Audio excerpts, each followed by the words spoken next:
एक तरफ मणिपुर की आग ठंडी होने का नाम नहीं ले रही है, तो वहीं दूसरी तरफ देश के प्रधानमंत्री 21 से 24 जून तक अमेरिका दौरे पर व्यस्त हैं। मोदी की तस्वीरें गोदी मीडिया द्वारा खूब जोर शोर से फैलाई जा रही हैं।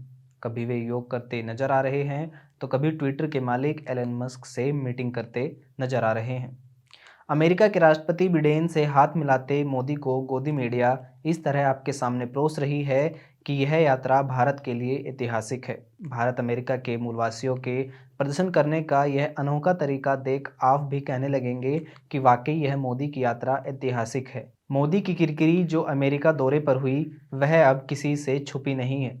लोगों ने हाथों में तख्तियां और पोस्टर लेकर प्रधानमंत्री का विरोध किया है। न्यूयॉर्क शहर में स्क्रीन लगाकर ट्रक घूम घूम कर अमेरिकी राष्ट्रपति बिडेन को मोदी से भारत में होने वाली सांप्रदायिक घटनाओं के बारे में कठिन प्रश्न पूछने के लिए इशारा करते हुए दिखा। सोशल मीडिया पर साझा की गई इन तस्वीरों में देखिए कैसे दिखाई दे रहे ट्रक पर अमेरिकी राष्ट्रपति के लिए संदेश लिखे हुए हैं, जिसमें बिडेन से कहा जा रहा है कि मोदी से पूछो कि भारत सांप्रदायिक हिंसा की आग में क्यों जल रहा है। दूसरी स्क्रीन पर लिखा है कि 2005 से लेकर 2014 तक मोदी को अमेरिका में क्यों बैन किया गया। और आगे स्क्रीन में सोशल एक्टिविस्ट उमर खालिद की तस्वीर के साथ लिखा है कि उमर खालिद को पिछले 1000 दिनों से बिना मुकदमे के दिल्ली की तिहाड़ जेल में क्यों बंद किया गया है। आज सुबह से ही सोशल मीडिया पर crime minister of India trend कर रहा है, जो आगे न्यूयॉर्क में घूमते इस ट्रक की स्क्रीन पर भी दिखाई दे रहा है। पिछले कुछ महीनों से भारत में चले पहलवानों के विरोध प्रदर्शन का भी एक ट्रक पर जिक्र किया गया है, जिसमें मोदी से पूछा जा रहा है कि उनके ही मंत्री द्वारा यौन उत्पीड़न का विरोध करने पर उल्टा महिला पहलवानों को हिरासत में क्यों लिया गया।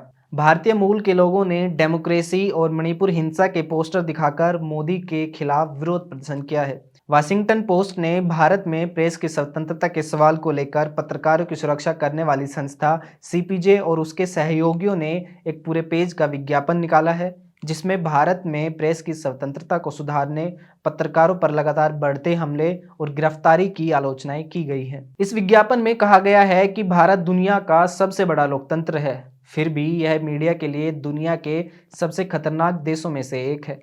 इसमें कहा गया है कि पत्रकारों को शारीरिक हिंसा, उत्पीड़न, मुकदमों और सोशल मीडिया पर नफरत भरे अभियानों का सामना करना पड़ता है।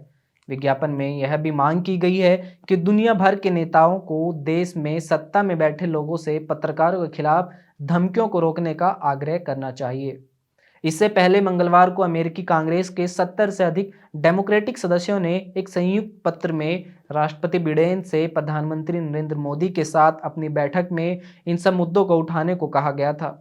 पत्र भेजने वाले एक कांग्रेसी अमेरिकी सीनेटर बर्नी सैंडर्स ने कहा कि मोदी सरकार ने प्रेस फ्रीडम और सिविल सोसाइटी पर नकेल कसी है, राजनीतिक विरोध जताने वाले लोगों को जेल में डाल दिया है और मोदी ने एक आक्रामक हिंदू राष्ट्रवाद को बढ़ावा दिया है, जो भारत के धार्मिक अल्पसंख्यकों के लिए चिंता का विषय है। उन्होंने एक ट्वीट में कहा है कि राष्ट्रपति बिडेन को मोदी के साथ अपनी बैठक में इन मुद्दों को उठाना चाहिए। कुल मिलाकर सब सदस्यों ने मिलकर प्रधानमंत्री के संयुक्त संबोधन का बहिष्कार करने की घोषणा की है। अमेरिकी सांसदों इल्हान उमर, रशीदा तलीब ने इस फैसले के पीछे भारत में मानवाधिकारों के उल्लंघन को कारण बताया, जिसके लिए उन्होंने कहा कि यह शर्मनाक है कि मोदी को हमारे देश की राजधानी में बोलने के लिए मंच दिया जा रहा है। मानवाधिकारों के हनन, अलोकतांत्रिक कार्यों, मुसलमानों और धार्मिक अल्पसंख्यकों को निशाना बनाने और पत्रकारों को सेंसर करने का उनका एक लंबा और संकीर्ण इतिहास रहा है, जिसे अनदेखा नहीं किया जा सकता है। सिर्फ इतना ही नहीं, इसी से सुर मिलाते हुए जब एक पत्रकार ने धार्मिक अल्पसंख्यकों के दमन, हिंसक हिंदू राष्ट्रवादी समूहों को बढ़ावा देने और पत्रकारों और मानवाधिकार कार्यकर्ताओं को बेखौफ निशाना बनाए जाने पर सवाल पूछा, तो मोदी का चेहरा देखने लायक था। उन्हें देखकर ऐसा लग रहा था मानो जैसे उन्हें कोई जवाब ही नहीं सूझ रहा है कि अब आगे क्या कहा जाए। सबका साथ, सबका विकास, सबका विश्वास और सबका प्रयास जैसा घिसा पिटा जवाब देकर वे इस सवाल से पल्ला झाड़ते नजर आते हैं। मोदी के सत्ता में आने के बाद उनके कारनामे आज किसी से छुपे नहीं हैं, जो अब दुनिया भर में चर्चाओं का विषय है। किसी देश के प्रधानमंत्री की ऐसी किरकिरी शायद ही कभी हुई हो, जैसी मोदी की अमेरिका में हो रही है।